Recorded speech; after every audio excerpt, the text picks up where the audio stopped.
I think you can do that and a whole lot more. That is not what a testicle is supposed to look like. Cuckoo for Cocoa Puffs. Things seem really great, and why we don't vault in the house.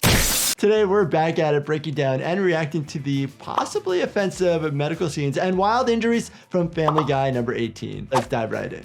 Ooh, the siren song of the unattended. Whole grapes. We won't choke you.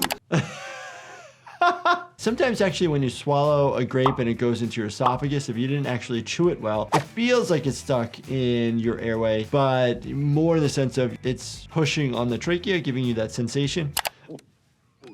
Oh my gosh. Classic universal sign of I'm choking. Stewie's doing it right there. Now it's in his airway. You typically would go up to the individual and say, hey, are you choking? Are you choking? And then they're going to give you yes. Can I give you the Heimlich maneuver? If you want to see an exact video how to do this, I made a video with Jen. We'll put a link in the description below so you can check it out. You should have sliced us, skinned us, cut us, now you have no air. Very good. You're seeing tracheal rings. You can see those circles all the way around. So that's different cartilage that gives the structure of the trachea to keep it open. When we sometimes do an intubation, we can actually put a bougie, a plastic type straw down into the airway, and it has a little hockey stick at the end. It actually angles up, and you can actually feel the tracheal rings. Feel it, feel it. And yes, classically somebody would be turning blue, and that just has to do with the fact that you're not getting good oxygen to your tissues. You're choking! There it is. Meg appropriately did the Heimlich maneuver. Basically, you're doing abdominal thrusts where you're right behind the individual. You're thrusting just below the ribs and pushing inward and upward because you're trying to expel that grape out of there.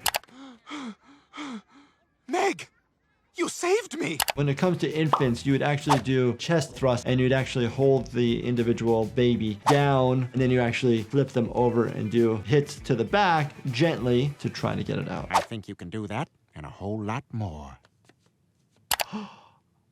Oh my God, that is not what a testicle is supposed to look like.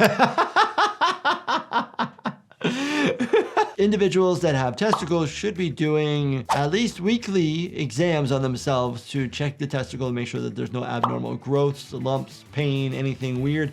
Mr. Griffin, I'm afraid you have testicular cancer. Oh no, okay. The earlier that you catch any type of cancer, the better the outcome is going to be. If you wait and delay, things can spread throughout your whole body, and then you are a ticking time bomb. We're a time bomb. I'm sorry, there's nothing I can do.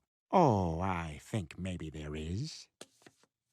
If you keep doing that, you're gonna pop it. Typically, if you're going to pop something in our body, it's usually something that's fluid-filled. Testicular tumors and cancers can be fluid-filled, but typically it's an abnormal growth of tissue. God bless you. Then, unfortunately, it starts to metastasize to other parts of our bodies. Stand back, Brian. I'm preparing for my vault. You can't vault inside the living room. You're gonna get hurt. Yeah, I'll get hurt right onto a Wheaties box.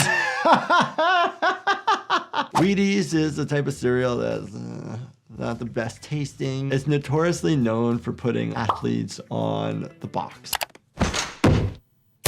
Oh! Anybody out there ever have a gymnastics situation gone wrong, either home or at the gym? Let me know in the comments. I think I'm okay. Whoa! Uh-oh! Hopefully this piece of glass only went so far as touching the soft tissue and not anything deeper. We'll do some imaging anyway because sometimes glass will be embedded in different areas and you can't see it. Uh-oh! Uh-oh! Oh God! Somebody! With lacerations and injuries to the face like this, we typically use sutures because we want to use the smallest possible material we can use. And typically you're only leaving stitches into somebody's face maybe 5 to 7 days at most. Do I take it out or do I leave it in? Do I take it out or do I leave it in? Ah! What would Dr. Wagner say? Don't pull it out, stabilize it, get to the hospital ASAP. There are some major blood vessels in the forehead that bleed like stink, so that's why you don't want to remove it right away because you might bleed a ton before you even get into the hospital. What the hell? Uh-oh, Peter, maybe you better take a break from yelling for a bit. No, it's fine. Don't throw it to Griffin. She said... The loss of voice, laryngitis, inflammation of the larynx, non-specific inflammation, which then doesn't allow your vocal cords to reverberate and vibrate as they normally would to get phonation out, to get the sound out. Are you gonna help us? He's barely been able to speak. He needs to rest his voice. He absolutely must not talk for at least a week. If he tries to speak too soon, he could damage his vocal cords and lose his voice forever. Oh my God. So you want to relax. Just relax your vocal cords because there's inflammation. So you don't want to use them. It's like anything where you strain a muscle in your body. You don't just keep using it. You need to have time for it to recover. Oh, he's writing. What is it? Is he trying to say something? No, he just wanted to show me he threw a Garfield.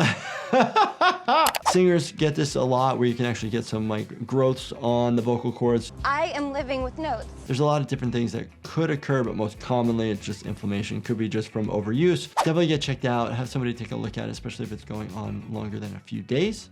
I'm checking to see if WebMD can help us, Stewie. WebMD, actually not a bad place to start, just not a place to finish. You can bring up different diagnoses that you might have come up with to your physician just to make awareness. Because sometimes the doctor isn't thinking about the super obscure things. Okay, here it is. Multiple personality disorder. See also cuckoo for Cocoa Puffs. Sounds like this Stewie mope is gonna have a heart attack. Well, what used to be multiple personalities is now actually a new term, which is called dissociative identity disorder. It's not actually something that we see very often in the emergency department. Okay, it says here that the first thing I need to do is talk to the dominant personality. Is that Mrs. Padbury Wilkerson? One moment, I think you want Rick. Hi, I'm Rick. Typically in the emergency department, when it comes to mental health, we see people who have suicidal thoughts, obviously anxiety, depression. We see people who are more manic when it comes to bipolar, and we also see a lot of people who are schizophrenic that are maybe having an episode because they might not be on their medications. Hey, Rick. Oh, ow! What the hell, Stewie? It's Rick.